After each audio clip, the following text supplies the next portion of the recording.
Les sous bandeko oyabiso ou mesani toujours kolanda biso na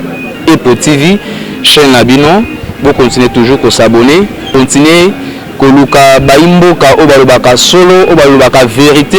fi bazali ko bunda pona population congolaise pe population quinoise lelo na occasion o tokutana ndeko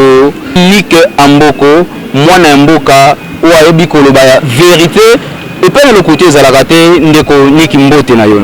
Mbote mingi Ndeko Manix et merci pour l'invitation au Kanisingal Sumukola lelo. OK. Ndeko Maye e koleka na mboka Congo kotala concert Ndeko na biso to bengi ministre ya justice. Ndeko Tunda Kasende auté kozala interpellé pour makambo etali justice mais ya lobi ke na ngambo na ye azali toujours ko penser pour na kingaka c'est que makambo président Eko Félix Tshisekedi ali ko sala ko intéressé été makanisme ezali boni pona ndeko Tunda Kasende mingi pe mawa komona cacophonie pe amateurisme na kati ya l'institution ya mboka na omeka un peu ko remonter temps nyonso outi na crise ya légitimité ya pouvoir et ça suite logique ya deal ya Kingakati et comme vous savez ce qui lelo ba petit ministre ba simple monsieur baza ko respecter entre guillemets le kondiambo kate donc tu vas tout comprendre que ça suite logique ya deal ya Kingakati ndeko nyonso outi na mobeko proposition ya loi ya Minako oyo batindi la vie na gouvernement pe gouvernement apesa ba vie na ye na ndeko Tunda Kasenda azali vetam ya justice bien eza makambo tali secteur na ye mais eza yete mdozo engager gouvernement ndeko Manix comment ndeko Tunda Kasenda ako sala ba proposition engageant le gouvernement or eza ba proposition personnelle toyebi soki bakomeli yo batsengi ya vie ya gouvernement problème bien que dans le secteur na yo ba soumettre un conseil de ministres aujourd'hui ba vie partagée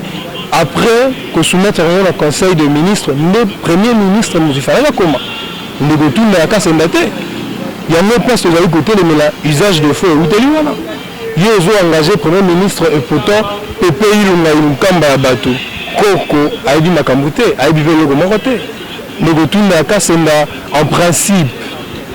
azaki mutu o faki ba révoquer le gouvernement biso bayi to yekoli mo sciences politiques mukiel à l'université et c'est une faute très grave administrativement ils ont abus de compétences ils ont usurpation de pouvoir asali mai o ya kokai ko sala te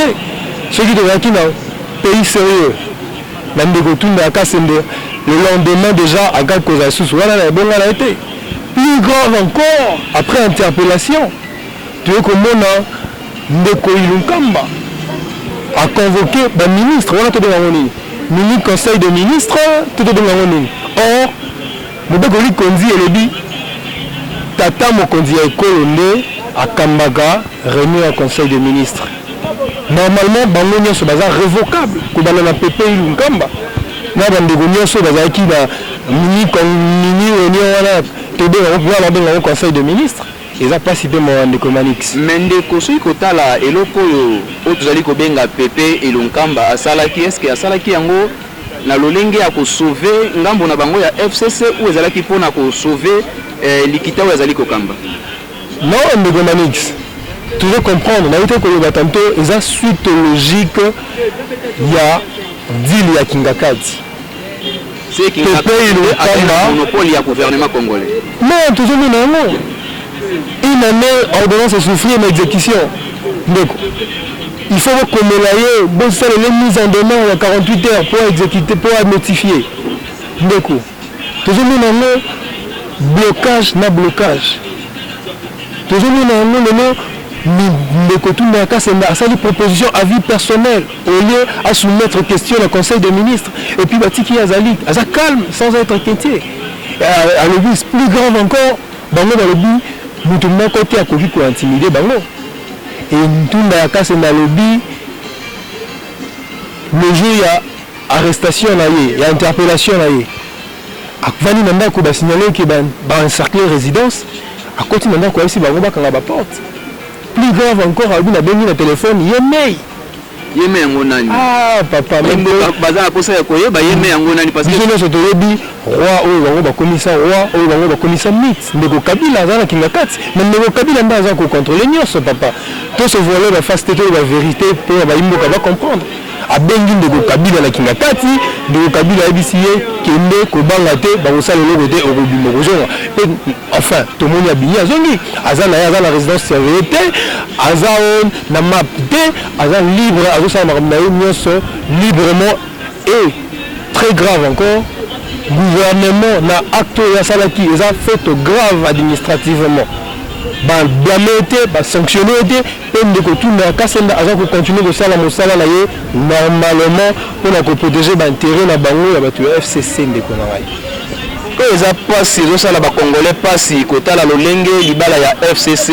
na kashi lolenge ezali kotambola bandeko ezali regret makasi kotala na ngambo moko nde bandeko bazali kosouffrir na bazali kokota prison mais na ngambo ya FCC bandeko bazali toujours à l'aise ndeko kotala proposition ya ndeko Obeni Naku Nzala Nzoko na ndeko Sakata bazali proposer na Assemblée nationale bazali komona ke loi wana ezali ko créer problème na niveau ya justice ya mboka na biso Congo likanisi ko kozala boni ndeko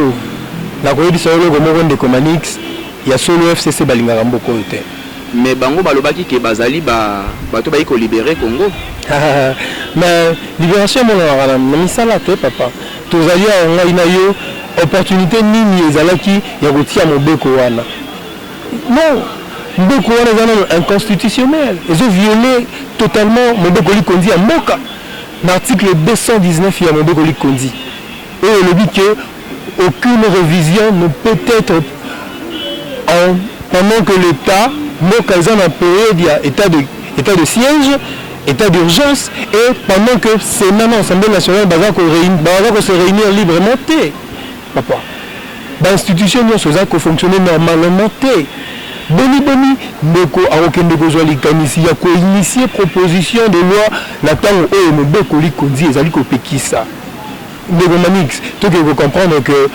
bandeko baaki ko comprendre que ba protéger oyo bango yemei ndeko China Rambo ba se rendre compte que bandi nyonso bandaki wapi na interpellation passant Saïd Batambo DG Jeffrem tant le ministre ameki ko pesa l'injonction mobeko likondi na biso lebi ministre a l'injonction ya ko pesa na magistrat parquet et surtout ceux qui a bandi action publique. Donc, à quoi qu'on ça injonction, il y a poursuite. Mais à quoi qu'on peut ça injonction, il y a que suspendre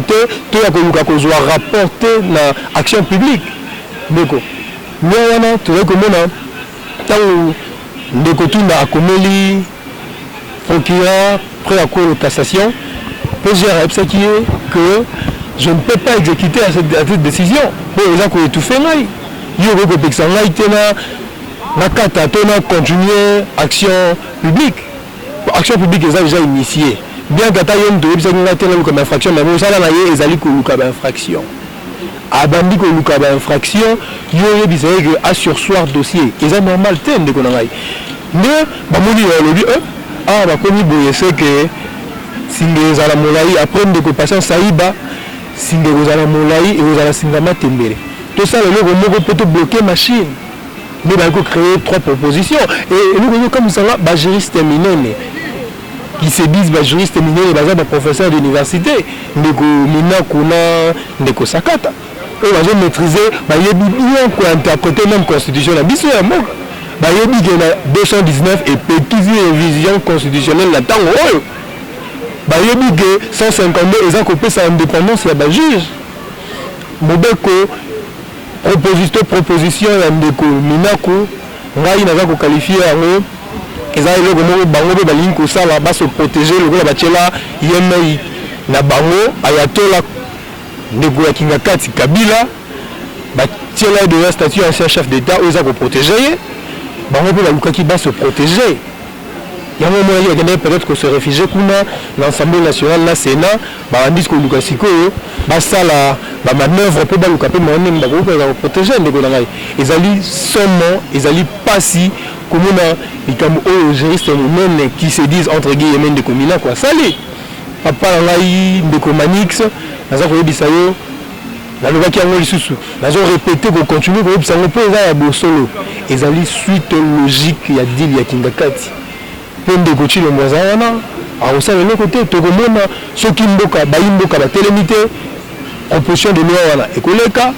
ndeko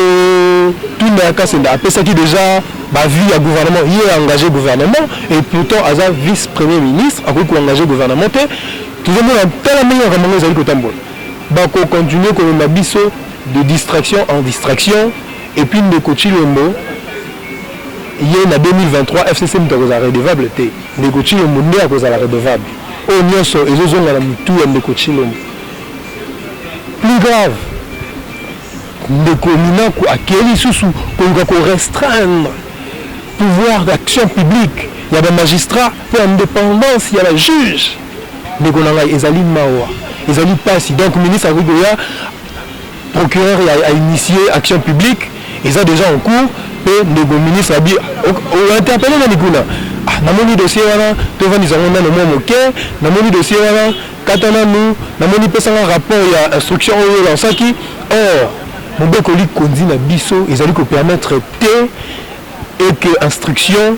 ce qui est déjà ebandi ekatana na nzela to ministre interférence ya politique eya okota na kati ya justice ndeko eza mpasi na komona théâtralisation cacophonie na amateurisme FCC cash bazosalela biso na sommet ya l'État ndeko botondi na makanisi na yo bandeko oyo ya biso libala ya FCC cash ezokoze toujours ba problème peuple congolais cette fois-ci esengi ke osala article 64 lamuka pe fungola misoki otiki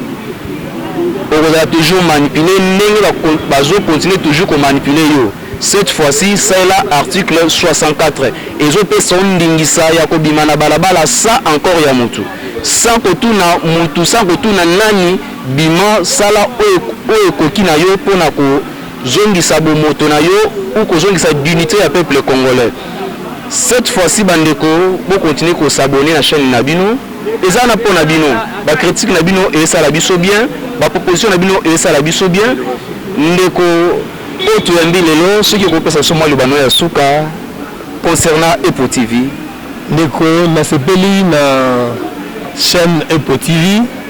na sepeli na qualité ya professionnalisme boza nango na chaîne na bino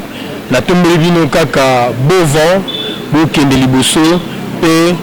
biso pe tokotika te ko soutenir bino surtout ceux qui ont besoin na biso tokokoba koleka po baimboka bazala informé na maïma zali koleka na kati ya mboka na biso mais na kosukisa na ko ba ete mobeko likondi eza ko reconnaître l'article 5 souveraineté ya peuple congolais peuple nazali mokondi ya pouvoir oyo bango baza kosakana bango FCC cash pe na article 64 et pesi biso ndingisa ya komona ke pouvoir soki eza s'exercer na ndenge ya mabe bato soki balingi bazwa to babotola to bakanga pouvoir ndenge tozomona FCC cash ezokosala na ndenge ya makasi peuple congolais il faut atelema asalela article 64 oyo euti koloba totelema mpe topekisa baenemi ya république kobotola pouvoir mpe koconfisque pouvoir bamemango na ndenge bango balingi komema biso. Merci beaucoup ndeko Manix ya moete na sukisa na kopesa quand même numéro à contact pour la bande de Kobolukato discuter un peu plus 243 89 24 52 588 la bande li lisusu plus 243 89 24 52 588 Merci Ndeko. Merci Ndeko Manix. Merci Bandeko Yangai. To continuer toujours à s'abonner. Bye et à la prochaine.